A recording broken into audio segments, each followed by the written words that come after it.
This is the first international world championship on United States soil. Yeah,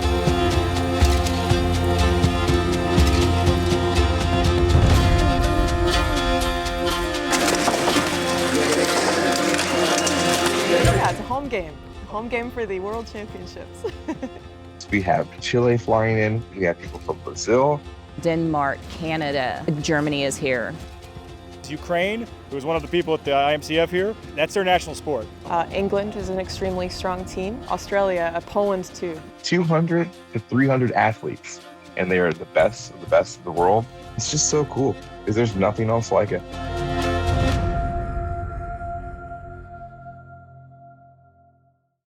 The International Medieval Combat Federation, or IMCF for short, is one of the world's most premier armored fighting leagues, and it happened to make a pit stop in Conroe, Texas this past August, alongside the US-based American Medieval Combat Federation. And while it may look kinda similar to the nights you'll see at a Renaissance fair, the fights that took place over the course of these 4 days were a far cry away from simple theater. It's a sport. We're doing something that was an organized tournament thing from the 14th and 15th century that has its roots in history.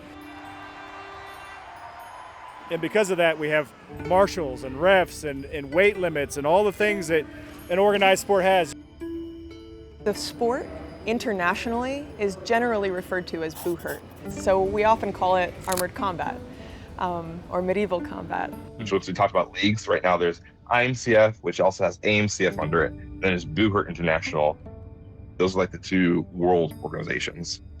Usually the international organizations will have one organization in each of the nations that participate that flow into it, if that makes sense. So, every country that participates at the international level in the sport of Buhurt has their own national level organization or organizations. The most popular organization within the US is the AMMA, which features fights contained within the claustrophobic caged arena, similar to the octagon you might see in the UFC and other major combat sports. All that being said, at the World Championship level of Buhurt, the events are often broken down into different fight categories to determine who is the best in each discipline.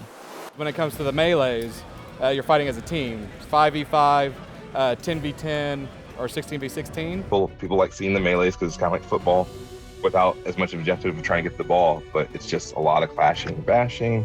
There's some tactics. It's a spectacle. Then we have dueling, which that's more like boxing with swords. Dueling is primarily 1v1. It's point-based. It has referees that are counting. It's very organized. But then outrance, once again, that comes down to MMA style, 1 versus 1. It's weight classes, time limits, and depending on if it's Buhurt International, once you're grounded, you can still ground and pound. There's no standing you back up.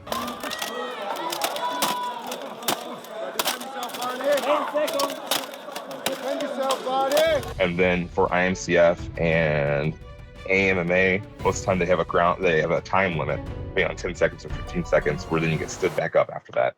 But what you see that you don't see in MMA is a lot of like one-hit knockouts. They can happen in Buhurt. The fights go on a little bit longer. I've had a few knee injuries and a couple of times with the shoulder, a foot, close calls with the eye.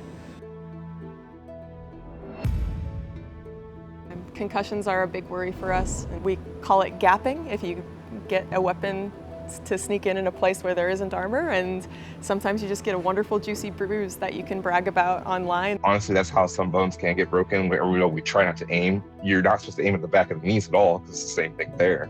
It seems like the injuries that are sustained are similar to what football players have to go through. Some stuff happens, but overall it's safer than one would think. The armor works. Speaking of armor, Buhurt is made up of everyday men and women who spent anywhere from $2,000 to $5,000 on custom-forged steel and titanium pieces that they spend years of their life practicing and fighting in.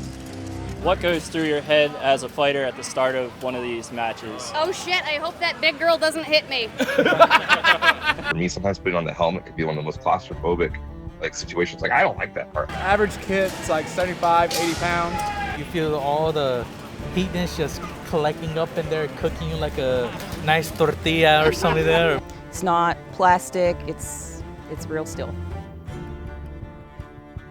If you're coming there as a champion, you're like, this is mine to lose. Or you're coming in as the challenger mentality. I'm here to take your crown. And if I don't make it happen now, you might never have a chance again. It's a symbolization of how far I've come in life, to know that I persevered through some of my history and came out on the other side.